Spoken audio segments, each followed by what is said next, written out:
Hello friends, स्वागत है सभी का रीट की तैयारी करे स्टूडेंट्स का। दोस्तों, आज हम एक नया टॉपिक शुरू करेंगे, communicative approach to English language teaching. जो ये आपके रीट की लैंग्वेज 2 में है, इंग्लिश एज ए लैंग्वेज 2 में। तो communicative approach to English language teaching, इसको CLT भी कहा जाता है, कम्युनिकेटिव लैंग्वेज टीचिंग। तो इसके बारे में अपन पढ़ेंगे। चलो आगे शुरू करते हैं अपन। दोस्तों, सबसे पहले एक चीज़ आपको ध्यान में रखनी है कि हाउ दिस कम्युनिकेटिव अप्रोच, एक प्रकार से आप इसको मेथड भी कह सकते हो कि कोई मेथड है। तो ये मेथड वास्तव में एग्जिस्टेंस में आया कैसे, how it came into existence.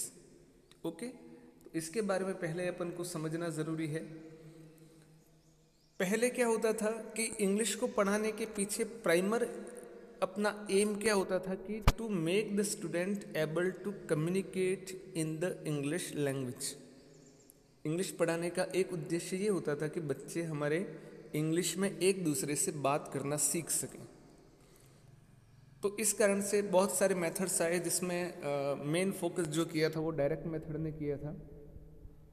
लेकिन धीरे धीरे ये चीज़ सामने आई कि students are able to communicate in the language. English वो अच्छा बोल सकते हैं, they can communicate in English, they can talk in English, but they can not talk in that language as easily as they can talk their mother tongue. जिस तरह से वो अपनी मातृभाषा में एक दूसरे से बात कर सकते हैं, जितना सहज रूप से नेचुरली, उतना वो इंग्लिश में बात नहीं कर सकते। ये बात सामने आई। तो इसके लिए फिर कम्युनिकेटिव लैंग्वेज टीचिंग, जिसको बोलते हैं CLT, या जिसको अपन कहें कम्युनिकेटिव अप्रोच, वो एग्जिस्टेंस में आया। तो इस चीज़, इन लाइनों को आप थोड़ा सा ध्यान से समझना। Earlier the aim of teaching method was to enable the students in communication. जो मैंने आपको बताया, पहले उद्देश्य ये रहता था इंग्लिश पढ़ाने का कि बच्चे इंग्लिश में कम्युनिकेट कर सकें, but gradually it was realize that students can communicate in target language, but they have to face the real situations. They are not able to communicate genuinely. लेकिन जब वो वास्तविक परिस्थितियों में आते हैं तो एक नेचुरल तरीके से, जिस तरह से वो अपने मदर टंग को यूज़ करते हैं, उस तरीके से उनको यूज़ नहीं कर पाते। Then it was felt that communication requires more than the knowledge of linguistic competence. It also requires communicative competence. ये दोनों शब्द आपको ध्यान में रखना है। एक तो है linguistic competence और एक है कम्युनिकेटिव कॉम्पिटेंस। तो जो भी शिक्षाविद थे उनको लगने लगा कि केवल किसी भाषा को सीखने के लिए linguistic competence in the sense knowledge of grammar, knowledge of structure, उस भाषा का जो ग्रामर है, स्ट्रक्चर है, उसका ज्ञान, इसी से एक नेचुरल वे में आप उस भाषा को नहीं सीख सकते।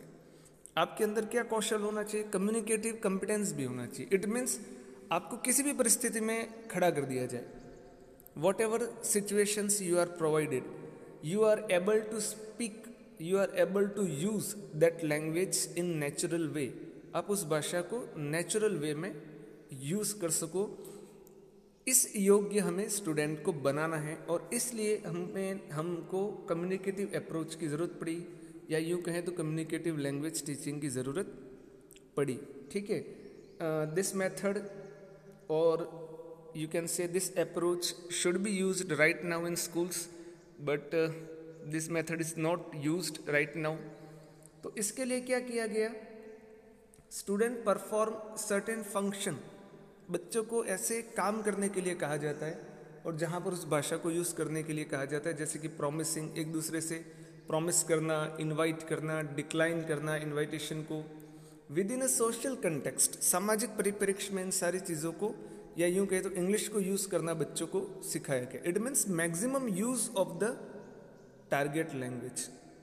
जनरली क्या होता था, हम क्लासरूम में ही बच्चों को ज़्यादा से ज़्यादा इंग्लिश पढ़ाते थे, लेकिन उनको यूज़ करने के लिए, उस लैंग्वेज को यूज़ करने के लिए हम कभी उनको मोटिवेट नहीं करते थे। But CLT focuses on the maximum use of the target language, और I should say English language. English language को ज़्यादा से ज़्यादा यूज़ करने के लिए उनको मोटिवेट करना है। तो student must know what to say. बच्चों को एक बार ये पता होना चाहिए कि क्या कहना है, किसको क्या कहना है और कैसे कहना है। सब such observation lead a shift from linguistic structured centered approach to communicative centered approach। और इस कारण से क्या हुआ, ग्रामर का फोकस कम हुआ, कम्युनिकेटिव सेंटर्ड अप्रोच का डेवलपमेंट हुआ, यानी केवल भाषा को मैक्सिमम यूज़ करके बच्चों को सिखाया जाए, ये चीज़ डेवलप हुई। तो ये हुआ कम्युनिकेटिव अप्रोच का किस तरह से वो एग्जिस्टेंस में आया। अब इस अप्रोच में क्या होता है, या मैं यूँ कहूँ आपको इस मेथड में क्या होता है, मेथड तो मुझे नहीं कहना चाहिए लेकिन मैं एक नॉर्मल लैंग्वेज में इसको कह रहा हूँ। इसमें हमको क्या करना है, गोल ऑफ टीचर पहले तो सेट करना है कि भाई एक टीचर जो होता है उसका रोल क्या होना चाहिए।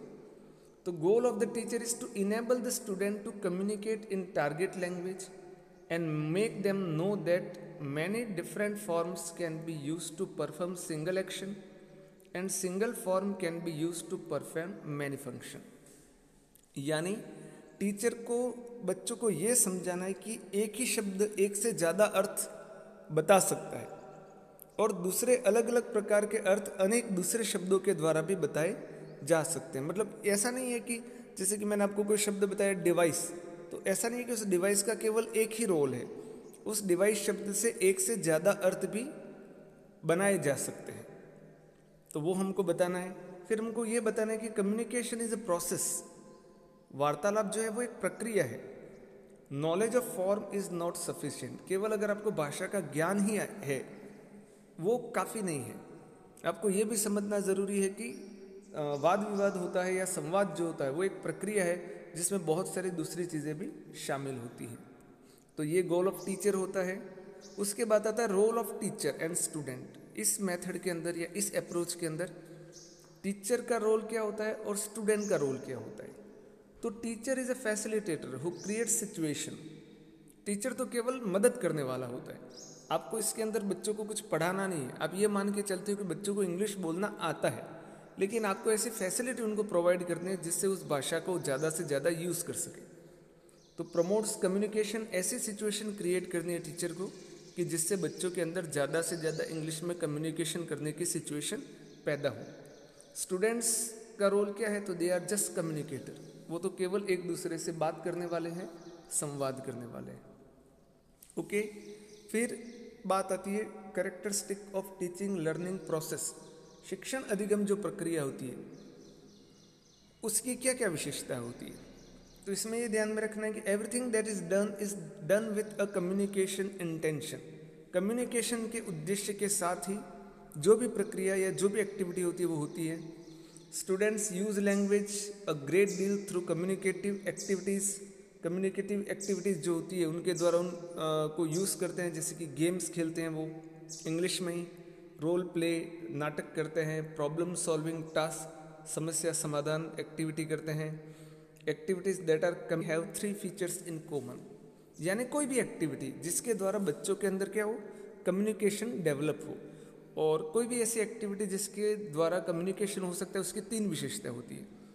पहली विशेषता तो होती है इंफॉर्मेशन गैप, यानी दो बच्चों के बीच में अगर किसी चीज़ की इंफॉर्मेशन की कमी है तो ही उन दोनों के बीच में बातचीत होगी। अगर दो स्टूडेंट एक दूसरे के बारे में दोनों का नाम जानते हैं तो वो दोनों एक दूसरे से कभी बात नहीं करेंगे, लेकिन अगर वो एक दूसरे का नाम नहीं जानते तो पहले वाला पूछेगा भाई तेरा नाम क्या है। तो इसका मतलब क्या हुआ, इंफॉर्मेशन की कमी, that creates the situation for communication. फिर होती है चॉइस। मैं आपके सामने 2 चॉइस कहूँ कि which thing you will take, तभी आप जाके उसका आंसर दोगे। इसी तरह से फीडबैक है, आप कुछ सही करते हो या गलत करते हो तो उसका फीडबैक देना। तो ये सारी एक्टिविटीज़ हमेशा, मतलब ये सारी चीज़ें एक कम्युनिकेशन एक्टिविटीज़ में होनी चाहिए।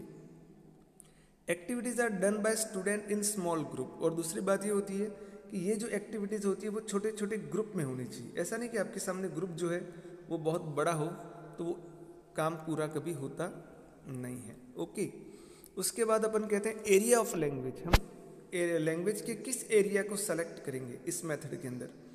तो language function is emphasised over form. Language यानी भाषा का जो काम है हम उसको ज़्यादा फोकस करेंगे, न कि उसके स्ट्रक्चर को हम ज़्यादा फोकस करेंगे।